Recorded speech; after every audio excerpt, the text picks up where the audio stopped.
Hi, thanks so much for tuning in. You're watching Infravisioning on BQ Prime. My name is Alex Matthew. Now, we discuss on this show the various aspects of infrastructure development in our country. And in that context, there is a very important functionary that's not necessarily Indian, but plays a role in various aspects of nation building in several parts of the world. And this is the role of multinational banks, because a lot of key infrastructure projects get funded in certain spaces with funding from these multinational banks. And this is important to understand in the context of the visit of the new head of the World Bank to India. Ajay Banga is meeting several key functionaries of the Indian government, and he has spoken in the recent past about the need to perhaps change the focus of the World Bank to broaden the focus from what has so far been poverty alleviation to make it more holistic. What does this mean from the infrastructure perspective? Joining me, as always, is Vinayak Chatterjee, who is the founder and managing trustee of the Infravision Foundation. Thanks so much, Vinayak, for taking the time. Help contextualize this. What is the role of multinational banks in infrastructure funding? And what does it mean when Ajay Banga says that there is a need to widen the scope of the World Bank?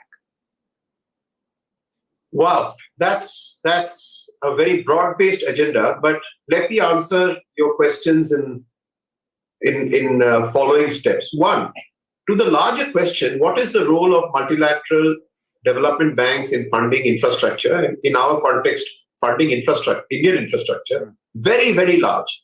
The role of multilateral development banks, the World Bank has funded road projects, water projects, irrigation projects. The Japan multilateral banking system, JICA, has funded the Delhi Metro. Asian Development Bank has funded many, many iconic infrastructure projects in the country. And some of the new banks, like the new Bank for Infrastructure, the Asian Infrastructure Development Bank, are beginning to make their mark in funding India's infrastructure. Not only do they provide a modicum of soft funding, but they've also played a key role in policy formulation. For example, I recall that in the early 90s, the World Bank was instrumental in the power sector reforms, to cutting up monolithic state power companies into generation, transmission, and distribution entities with a view to privatization as well as attracting private capital. So across the board, there have been World Bank again in the late 90s provided strong intellectual inputs in the formation of India's PPP policies, public-private partnership policies. So in a nutshell, they have played a very important role, but it also has to be noticed that with India's economy growing at the pace it has been for the last 2 decades, the importance of the role of financing India's infrastructure has consistently gone down. The country itself is able to raise public and private funds so that unlike the 60s or the 70s, the role of multilateral bank funding or bilateral institutions funding, like used to happen with DFID and USAID and the Nordics, etc. The role of multilateral and bilateral funding per se of India's infrastructure as a percentage has come down substantially. But that's just to answer your question on the role that multilateral development banks, particularly the World Bank, has played in an Indian context. Is it all right for me to move on to your next question, Alex? Absolutely. No. So I'm referring to newspaper articles that I've read over the past couple of days that quoted Mr. Banga in I believe it was the sidelines of a G20 meeting where he was talking about the need to broaden the scope for the World Bank. And effectively, what does it mean for an Indian to take charge? Because the liaising, and I know this is a serious question because key functionaries of the government in their conversation with Ajay Banga, and it's been said that he would be much more conversant, much more understanding of the issues that the Indian government would face in setting up these large infrastructure projects. That's really very interesting perspective. I think we as Indians are extremely proud of the fact that we have our very own Ajay Banga as the president of the World Bank.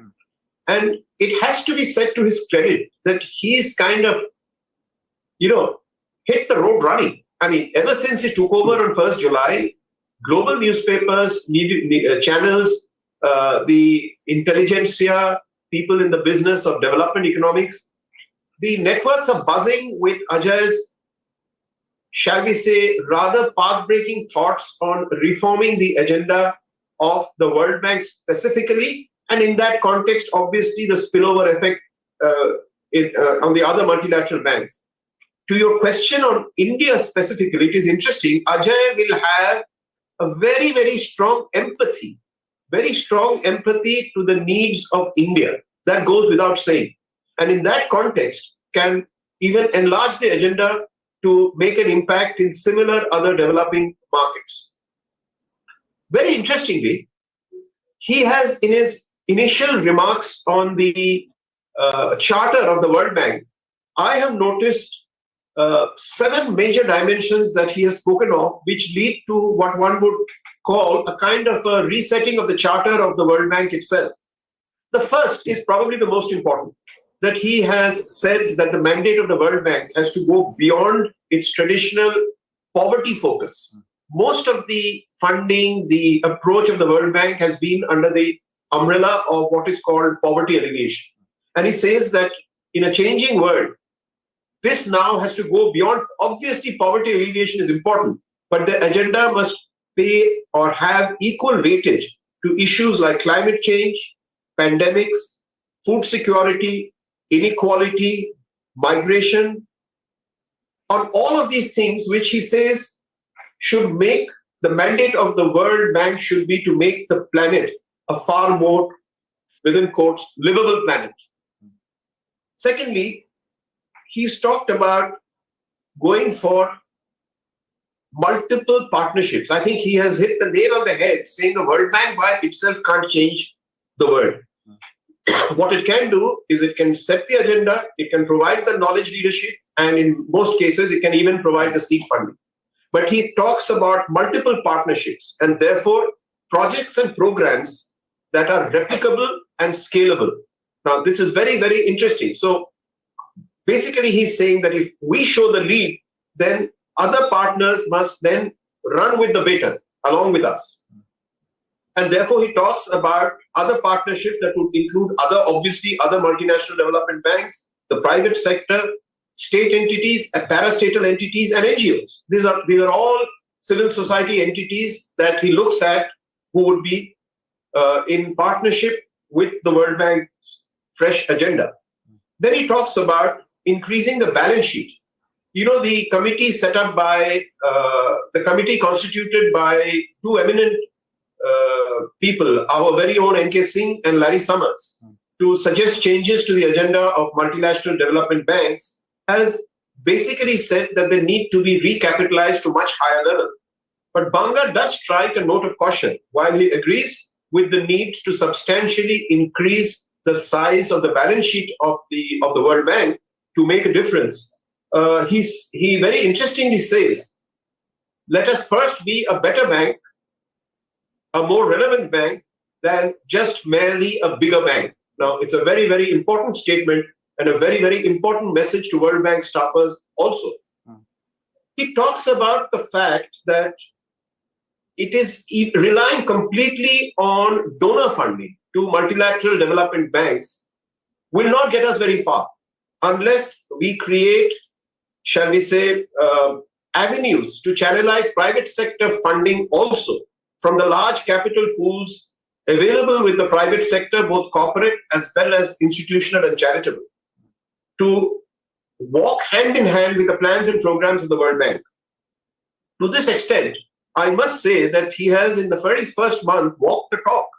He has set up what is called a private sector investment lab with 15 eminent professionals from around the world, including private sector CEOs, to suggest ways and means of how this partnership between private capital and multilateral donor capital can be leveraged many times. Okay. So he's actually set up the private sector investment lab. He asks for the bank to move quicker and faster. For example, in India, if you ask anybody, what is your expectation from the World Bank? You know, the general answer among people would be, oh, they will write one more report and take 20 months to do so. So he is talking also about moving quicker, faster, and on the ground with replicable and scalable models. And finally, I think he is in sync with our own finance minister, Madam Sitaraman, where both of them in their talks in Gandhinagar, I think day before yesterday, talked about the fact of a specific approach to raising finance for Indian towns and cities. And they talked about innovative means for municipal finance, because those cities are the engines of growth, and there seems to be a huge concern about them being able to fund their growth. But I've spoken enough. Let me stop here and get your reaction. So, yeah, no, in fact, a few clarifications here, right? If you're talking about the traditional role or the traditional relationship between our country and organizations like the World Bank, it has been with regard to specific projects. You've mentioned how JICA also has funded key infrastructure projects, the World Bank has. What you're talking about is a larger focus. So, for example, am I right in assuming that India's smart city project, where it's trying to develop several clusters of development, that's not just one infrastructure project, but an entire network of projects that will build a smart city? Is that the kind of partnership that a World Bank can get into with India?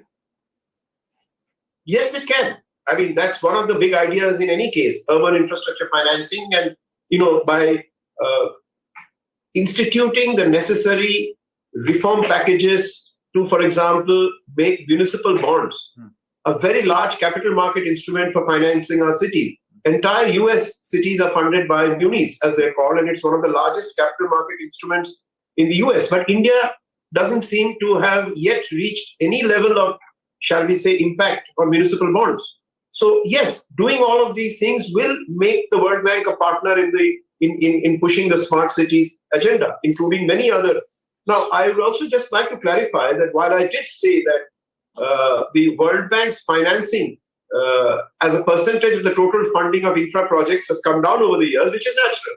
As the country grows, it is able to fund more and more of its own. But it is interesting, I'm told, that India is still the largest beneficiary, the largest recipient of World Bank loans in the world. So India remains a very, very important piece of the action agenda and the arena for action for the World Bank, and nothing like having a president of Indian origin. No, certainly. But the question then is, and the reason I asked about, and I'm glad you pointed out munis or municipal bonds, because that really is being looked at as the avenue to fund this development, this urban development. The question is, you're going to need, apart from the World Bank stepping in, Indian participation as well and Indian spending as well. The private sector has been wary of spending in public-private partnerships. I think that is also something that we have to talk about, the fact that itself needs to get an impetus from the government. So apart from conversations with the World Bank, which of course would lend a stamp of approval to some of these projects, if the World Bank, for example, steps in on a PPP project, that would mean that private sector would be more than willing to foot a little bit of the capital required for that. And it's a very large amount of capital, right, Vinayak, that is being spoken about, that will be needed from the private sector over the coming years. So talking of PPP, Alex, the World Bank played a seminal role in crafting or providing knowledge inputs with best practices and working papers, etc., that I recall in the late 90s and early 2000s to actually get the PPP movement up and rolling and rocking, as some would say, in UPA 1 and few years before that, from 1997 onwards to about 2010. Those 15 years was what I would call the heydays of the PPP movement in India. The World Bank had a great deal to do.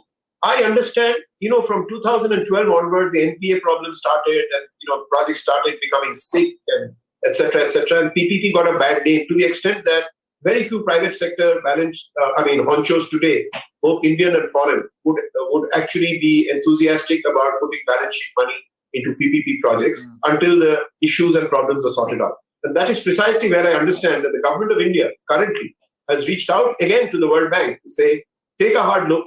and tell us how we can revive the whole PPP momentum, this time not just for creating greenfield assets, but also for formats for monetizing brownfield assets under the National Monetization Plan. So it's going to be a big challenge for the World Bank team to rise up and respond to this, shall we say, request from the government of India. And we shall all look forward to it actually, revving up the PPP market once again. Do you have any thoughts, though, Vinayak, in terms of what can be fixed in the near term to say, for example, see, and as somebody that has looked more at the 2012 onward cycle of all of these non-performing assets, which seem to have finally gotten fixed over the last couple of years. You see public sector banks back in focus because they've kind of cleaned up their books, and they're once again seeing manageable levels of non-performing assets, and they're talking about possibly the start of another capex cycle, right, where we could be at a much better place now than at the start of the last or the first decade of the current century. So once again, Alex, I'd be wary of too much involvement of commercial banks, because that has been one of the criticisms of PPP, that commercial banks have an asset liability mismatch problem, whereas the infrastructure sector requires long-term much longer. But remember, since the early days of PPP, India has developed a range of new institutions. You have the NIIF, the National Infrastructure and Investment Fund. You have recently created DFI, the DFI, NABFID, National Bank for Financing Infrastructure Development. All these institutions are vehicles that can absorb World Bank financing, knowledge, and capacity building to play a stellar role in the next version of PPP.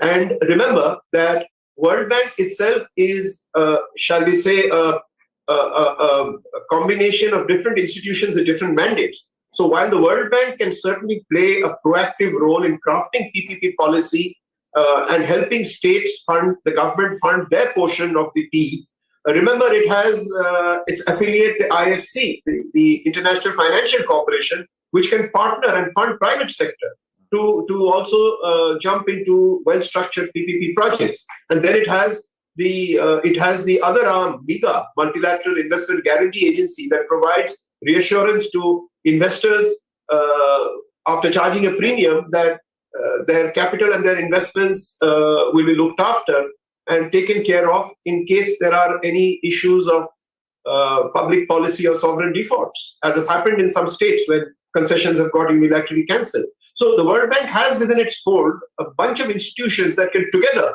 make a difference, with the World Bank playing the key role and all the others kind of, shall we say, lining up to provide that, to provide the common impetus. But over to you, Alex. All right. No, so I think we've got a few questions that need answers, and I guess we've kind of laid the context for a future conversation, and perhaps we will have that sooner rather than later, and we can really say that we are seeing an impetus to the PPP model here in India finally, after I think a decade of a lull, right? So thanks so much, Vinayak, for taking the time and for speaking to BQ Prime. Thank you, Alex. That was interesting. That was an interesting conversation.